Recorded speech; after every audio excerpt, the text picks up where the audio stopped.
Orasyon kontra sa demonyo, yan kagimat no. Ito yung orasyon na ni San Miguel. Yan, panlaban sa demonyo, pangontra sa demonyo. Kagimat, pag-usapan natin yung panlaban sa demonyo ni San Miguel Arcangel, no. Tsaka ito pinasaklat ng 7 Arcangheles. Yan, kagimat. Pag-usapan natin ngayon yung panlaban sa demonyo ng 7 Arcangheles. Tara, let's go, kagimat. What's up mga kagimat? Na ito na naman ninyong kagimat, si Heping Agimat na mahilig sa agimat pero wala namang agimat. Nasa puso ang tunay na agimat.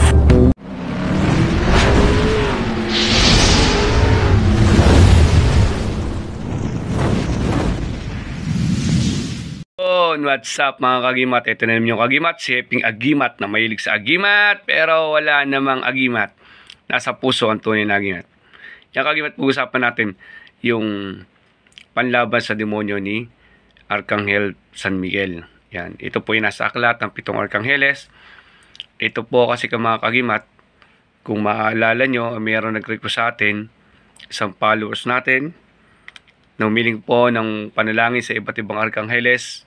Nabahagi na po natin yung kagimat, tingnan nyo po dito sa channel natin, no? Scroll down nyo lang yung ating mga video at nandiyan po yan. Sa hiling po niya ng panalangin 7 Arcangheles, sinamahan na po natin lahat na po ng orasyon sa aklat ng 7 Arcangheles. Sinama na po natin upang mas lalo makatulong sa inyo. Yan kagimat, no. Papasalamat din ako sa followers na ito sa request niya na buksan ng ano natin para makapagbahagi ng mga orasyon na nasa aklat ng 7 Arcangheles na ginagamit ko po, no.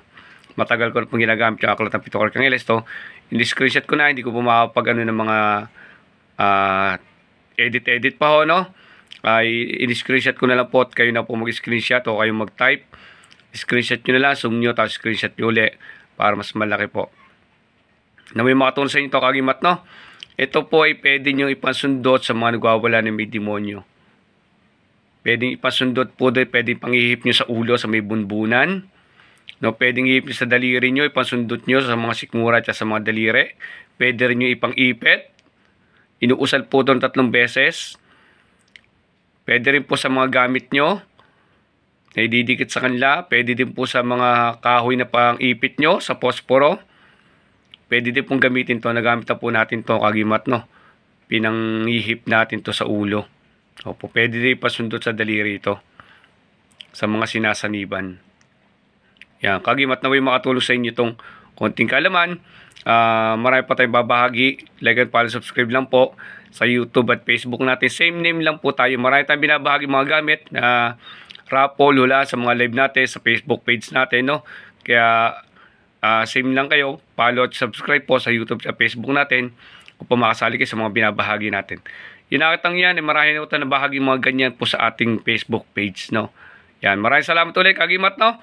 Kaya ito na, kagimat, yung orasyon panlaban sa demonyo ni San Miguel Arcangel. Tara, let's go!